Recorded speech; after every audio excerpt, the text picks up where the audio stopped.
ज्यादातर metals, copper को छोड़कर ज्यादातर मेटल्स एक दुनिया में हम सब है छाया, चंदियां बनते हैं यहाँ हर दिशा में, क्रांति के साथ ही जीतता है सीना।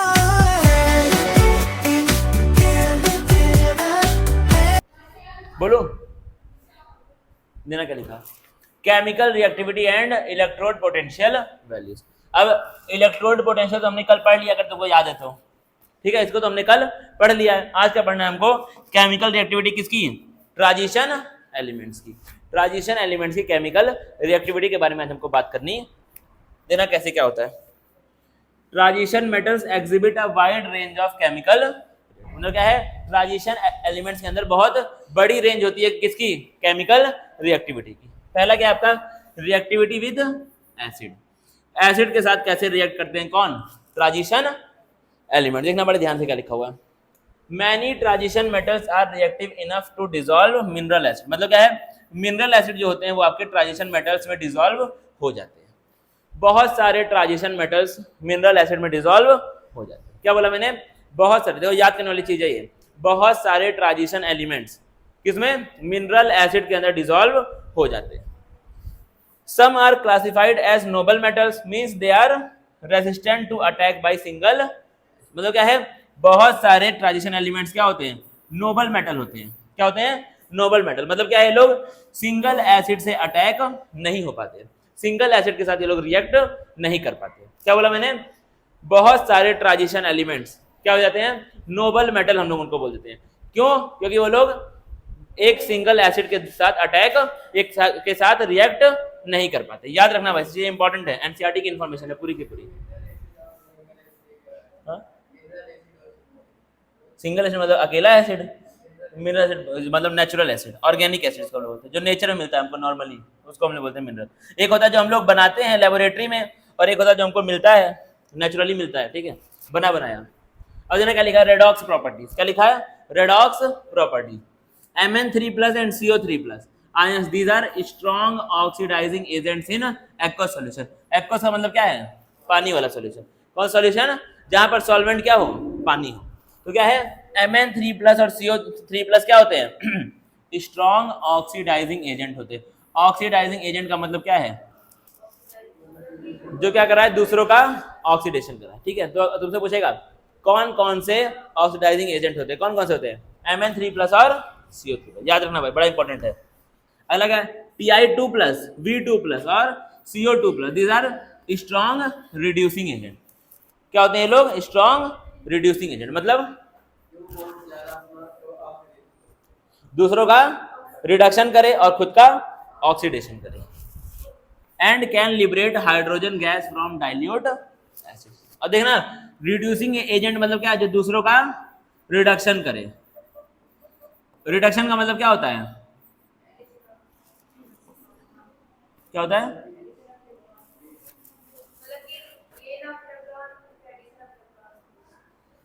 क्या होता है, एडिशन ऑफ इलेक्ट्रॉन, या फिर और क्या होता है, रिमूवल ऑफ हाइड्रोजन भी होता है। क्या होता है, रिमूवल ऑफ, दूसरों का रिडक्शन मतलब क्या है, दूसरों में से हाइड्रोजन को निकाल दे। लिबरेट का मतलब क्या होता है, निकालना होता है। क्या होता है, निकालना होता है। तो क्या है, ये जो तुम्हारे Ti2+ है, V2+ है और CO2+ है, ये लोग क्या होते हैं, स्ट्रॉन्ग रिड्यूसिंग एजेंट होते हैं। इसी वजह से ये लोग क्या करते हैं, एसिड के अंदर से हाइड्रोजन गैस को निकाल देते हैं, एसिड के अंदर से हाइड्रोजन गैस को निकाल देते हैं। एग्जाम्पल देना, यहाँ पे क्या है, ये क्या है तुम्हारा Cr2+, क्या है, Cr2+। और यहाँ पे क्या, H+ का मतलब क्या है, यहाँ पे कोई एसिड होगा। क्या होगा, यहाँ पे कोई एसिड होगा, कोई भी एसिड होता है, HCl, H2SO4, कोई भी एसिड, ठीक है। एसिड है मतलब क्या है, इसी एसिड में से क्या आया, H+ आया है, ठीक है। अब ये Cr2+ इस H+ के साथ रिएक्ट करके हाइड्रोजन गैस को निकाल देगा। क्या करेगा, हाइड्रोजन गैस को निकाल देगा। वही चीज यहाँ पे क्या लिखी है, Ti2+, V2+, Cr2+, CO2+, क्या करते हैं ये लोग एसिड के साथ रिएक्ट करके उसमें से हाइड्रोजन गैस को बाहर निकाल देते हैं। सिंपल बात है, वही चीज यहाँ पे रिएक्शन में भी लिखी हुई है, याद रखना भाई, ये सब चीजें बड़ी इंपॉर्टेंट है।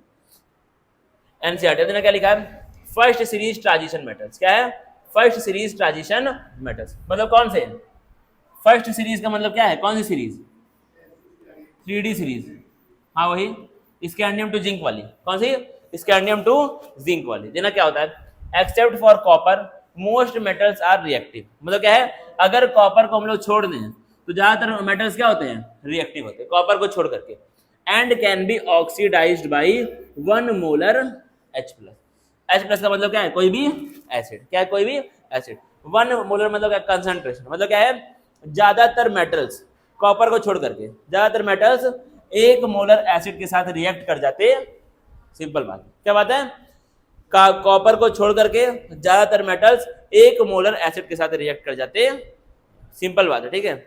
फिर क्या लिखा है, the actual rate of reaction with oxidising agents like H+ may be slow, मतलब क्या है, रिएक्ट तो कर जाएंगे लेकिन आपका जो रेट ऑफ रिएक्शन है वो क्या, थोड़ा सा स्लो हो सकता है। रिएक्ट तो कर जाएंगे लेकिन रेट क्या हो सकता है, थोड़ा सा स्पीड क्या हो सकती है, थोड़ी सी स्लो हो सकती है। एग्जाम्पल देने क्या लिखा है, titanium and vanadium these are passive to dilute non oxidising acids at room temperature. Important चीज है, मतलब क्या है, जो टाइटेनियम है और कौन है, वेनेडियम, ये लोग पैसिव होते हैं डाइल्यूट एसिड के लिए। यहाँ पर एसिड भी होगा, बता रहा हूँ, यहाँ पे एसिड भी है, ठीक है, dilute acid.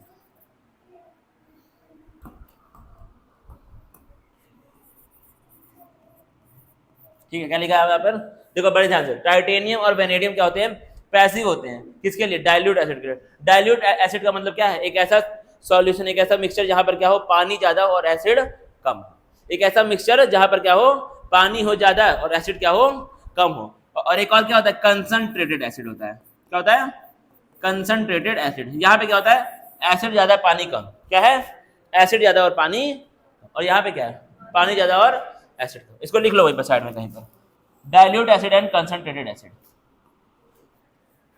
Dilute acid and concentrated acid लिखो जल्दी।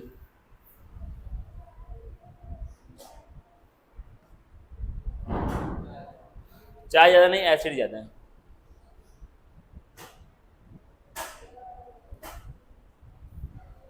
चिक चिक, चीनी कम है, चीनी कम है थोड़ी चाय में,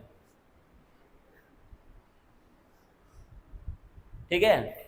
अब लिखो अगला क्या लिखा हुआ, अब देना बड़े ध्यान से। तो क्या लिखा है यहाँ पर, टाइटेनियम और कौन है, वेनेडियम। ये लोग क्या होते हैं, पैसिव होते हैं, किसके लिए, डाइल्यूट एसिड के लिए।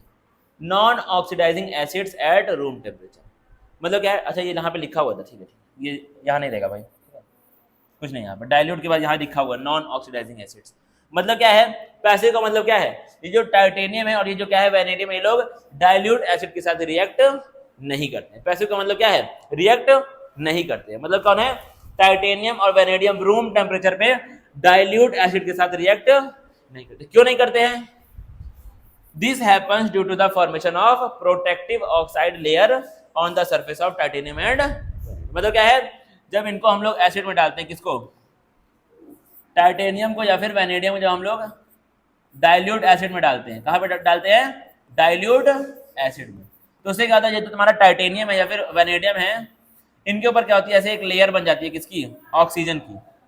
क्या होता है, इनके ऊपर ऑक्साइड की एक लेयर बन जाती है। उससे क्या होता है, एसिड इनके साथ रिएक्ट कर ही नहीं पाता है, लेयर की वजह से। यहाँ पे क्या, एक लेयर बन गई तो एसिड इनके कांटेक्ट में आ ही नहीं पाता, जब कांटेक्ट में नहीं आएगा तो रिएक्ट कर ही नहीं पाएगा। सिंपल बात है।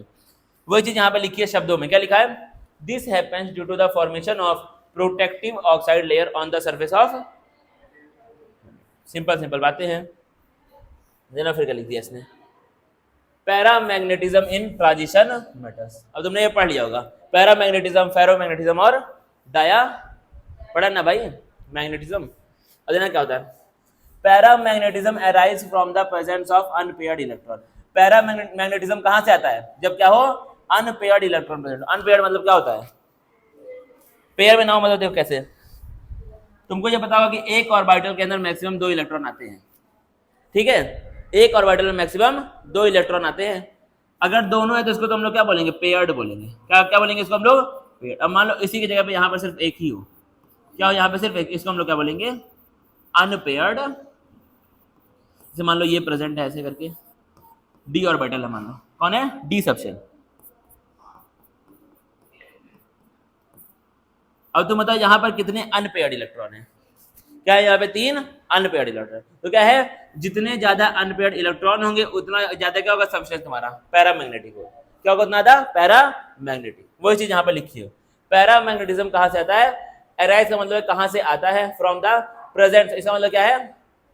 प्रेजेंस ऑफ अनपेयर्ड, जितने ज्यादा अनपेयर्ड इलेक्ट्रॉन होंगे उतना ज्यादा क्या होगा तुम्हारा सब्सटेंस? पैरामैग्नेटिक होगा। और समझना पैरामैग्नेटिक का मतलब क्या भी आएगा आगे। Each unpaired electron contributes to the magnetic, क्या है? हर एक अनपेयर्ड इलेक्ट्रॉन क्या करेगा? जो सब्सटेंस उसको मैग्नेटिक मोमेंट देगा। मैग्नेटिक मोमेंट का क्या मतलब होता है? क्या होता है magnetic moment? Strength of the magnetic, मतलब जो मैग्नेटिक सब्सटेंस है उसकी ताकत को हम लोग क्या बोलते हैं? मैग्नेटिक, मतलब वो कितना ज्यादा मैग्नेटिक है, कितना तो उसके अंदर मैग्नेटिक फील्ड प्रेजेंट है, उसी को हम लोग क्या बोलते हैं? मैग्नेटिक मोमेंट, उसकी ताकत को बोलते हैं। ठीक है, तो क्या है? जितने ज्यादा अनपेयर्ड इलेक्ट्रॉन होंगे, हर अनपेयर्ड इलेक्ट्रॉन क्या करता है? कंट्रीब्यूट करता है किसमें? मैग्नेटिक मोमेंट में, through it's spin angular moment. क्या होता है? स्पिन एंगुलर मोमेंटम की हेल्प से हर अनपेयर्ड इलेक्ट्रॉन किस चीज में हेल्प करता है? मैग्नेटिक मोमेंट प्रोवाइड करने में हेल्प करता है। अगला देना क्या लिखा है?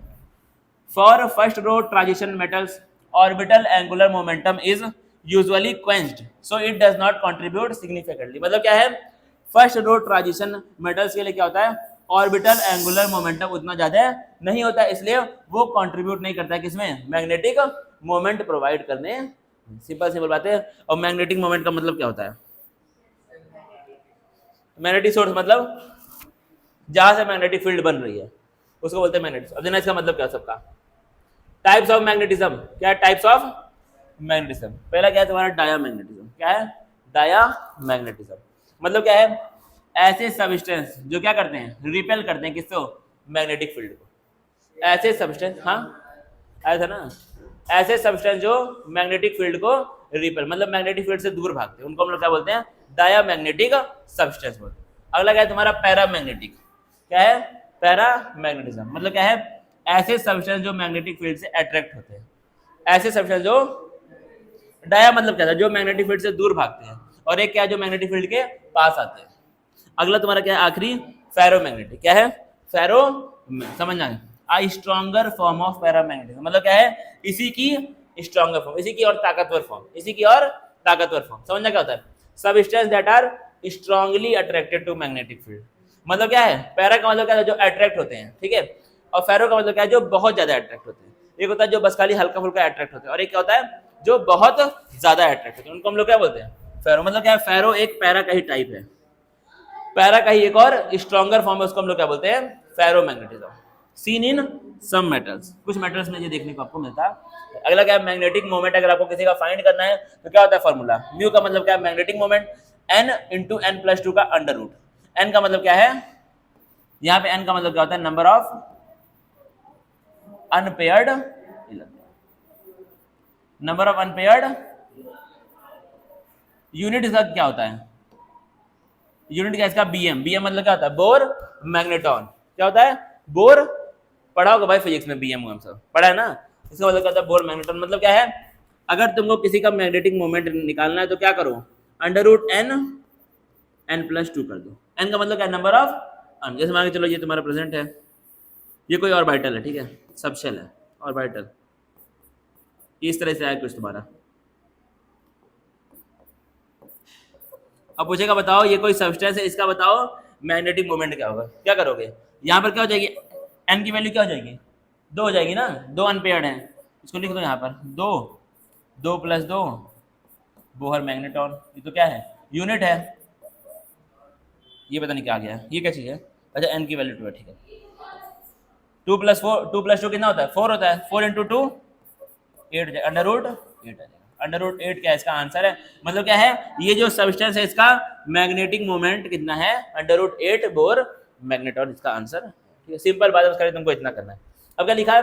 A single unpaired electron has a magnetic moment of 1.73 bore. अब ये क्या है? एनसीईआरटी की इंफॉर्मेशन है। क्या बोला एनसीईआरटी ने? एक सिंगल अनपेयर्ड इलेक्ट्रॉन का क्या होता है मैग्नेटिक मोमेंट? 1.73 bore magneton. याद रखना भाई, ये तुमसे पूछ लेगा एक सिंगल इलेक्ट्रॉन का कितना होता है। अब ये क्या लिखा? Formation of coloured ions. अब देखो ट्रांजिशन मेटल्स की एक बहुत बड़ी खासियत क्या है कि वो लोग कलर्ड आयंस बनाते हैं। क्या करते हैं? उनके जो आयंस बनते हैं वो क्या रहते हैं? कलर्ड रहते हैं, रंग बिरंगे रहते हैं आयंस। आयंस का मतलब इलेक्ट्रॉन लूज करके जो चार्ज आता है उसी को हम लोग क्या बोलते हैं? आयंस बोलते हैं। जैसे मान के चलो ये क्या है? अब ये जैसे मान लो ये क्या स्कैंडियम है, ठीक है, अब ये क्या अपने न्यूट्रल फॉर्म में है, ठीक है, अगर इसने 3 इलेक्ट्रॉन लूज कर दिए तो ये क्या बन जाएगा, स्कैंडियम +3 बन जाएगा। अब यही क्या हो गया इसका, इसी को हम लोग क्या बोलेंगे, आयन बोलेंगे, इसी को हम लोग क्या बोलेंगे, आयन, सिंपल बात, ठीक है। तो क्या होता है ट्रांजिशन मेटल्स के केस में क्या होता है, जो आयन बनते हैं वो क्या रहते हैं, कलर्ड होते हैं, क्या होते हैं वो आपके ज्यादातर कलर्ड आयंस बनते हैं। समझना कैसे, transition metals often form coloured ions due to excitation of electron from lower energy d orbital to higher energy d।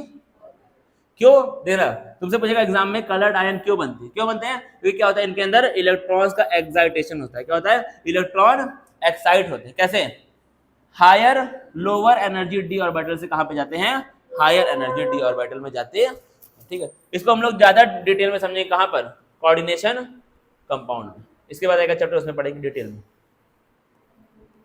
अभी कहानी सुन लो।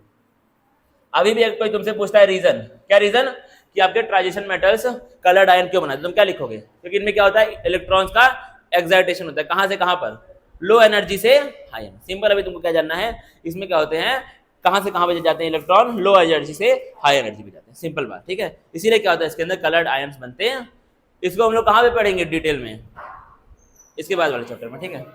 अब क्या लिखा है, the energy observe during excitation corresponds to the frequency of visible light which gives rise to the observed color.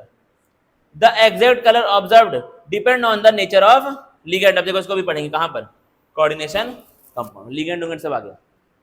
जी जो important है वो क्या है, कलर इंपॉर्टेंट है, क्या है, कलर आपके लिए इंपॉर्टेंट है। वो पूछेगा कलर क्या होता है, तुमसे पूछेगा स्कैंडियम +3 और टाइटेनियम +4 का रंग क्या होता है, क्या होता है, कलरलेस। टाइटेनियम +3 का रंग क्या होता है, पर्पल, क्या होता है, पर्पल कलर। वैनेडियम +4 क्या होता है, blue, violet, pink, green, pink, green, blue है, क्या है, सब सही है ना, पिंक ग्रीन, ठीक है। तो ये क्या आपको, अब ये कलर तुमसे एग्जाम में एकदम कंफर्म पूछेगा, प्रीवियस ईयर चेक करना, तुमसे पूछेगा रंग क्या होता है, आयंस का कलर क्या होता, याद करना भाई घर पे बैठ करके। अब कुछ क्या है, तुम्हारा एग्जांपल यहाँ पे दिया किसका, मैग्नेटिक मोमेंट्स का, एनसीईआरटी में दिया इसलिए मैंने यहाँ पे लिख दिया है। क्या क्या दिया हुआ है, स्कैंडियम +3 का मैग्नेटिक मोमेंट कितना होता है, 0 बोर मैग्नेट्रॉन। 0 क्यों होता है, इसके पास क्या रहते हैं, 0 अनपेयर्ड इलेक्ट्रॉन। जब अनपेयर्ड इलेक्ट्रॉन है ही नहीं तो ये क्या हो जाएगा, 0 हो जाएगा, जाहिर सी बात है। अगला क्या, टाइटेनियम +3 कितना होता है, 1.75 बोर मैग्नेट्रॉन, क्योंकि इसके पास क्या रहता है, 1 अनपेयर्ड इलेक्ट्रॉन। क्या होता है इसके पास, 1 अनपेयर्ड, चेक कर सकते हो तुम इसको बना के। V+2 3.86 बोहर, कितना अनपेयर्ड, 3 अनपेयर्ड। Mn+2 में कितना अनपेयर्ड, 5 वैल्यू। Zn+2 में कितना अनपेयर्ड, 0 वैल्यू, क्या हो गई, 0 हो गई, ठीक है। जब अनपेयर्ड होगा ही नहीं तो मैग्नेटिक मोमेंट उसके पास होगा ही नहीं, क्योंकि मैग्नेटिक मोमेंट कहां से आता है, अनपेयर्ड इलेक्ट्रॉन से आता है, जाहिर सी बात है सब। Experimental values are generally close to calculated, ठीक है। अब तुम चाहे इसको कैलकुलेट करो फॉर्मूले से या फिर एक्सपेरिमेंट से फाइंड करो, दोनों वैल्यू क्या आती हैं, लगभग आसपास ही आती है, क्लोज मतलब आसपास। खत्म हो गया भाई, वाओ, हाँ जितना था आज इतना ही पढ़ना ही था, ठीक है, खत्म बात हो गई, अब इसको बंद कर दो।